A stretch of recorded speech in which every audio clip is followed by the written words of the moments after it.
CPMAI has 6 phases, but they are not simple steps in a sequence.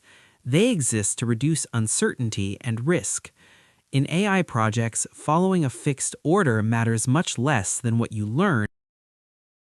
The 6 CPMAI phases are business understanding, data preparation, model development, model evaluation, and model operationalization. Each phase answers a different risk question, not just a delivery task. Consider a simple AI project to predict customer churn. The business goal is to reduce churn. The technical approach is to predict which customers are likely to leave.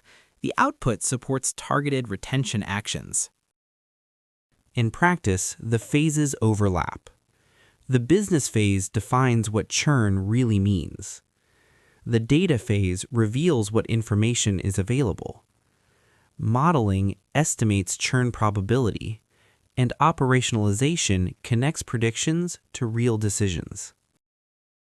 As the project progresses, insights from later phases often change earlier assumptions.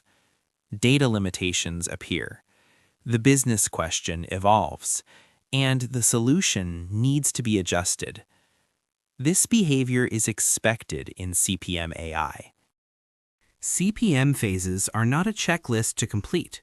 They are tools for learning and risk reduction. Understanding how they interact is essential for real projects and for the exam.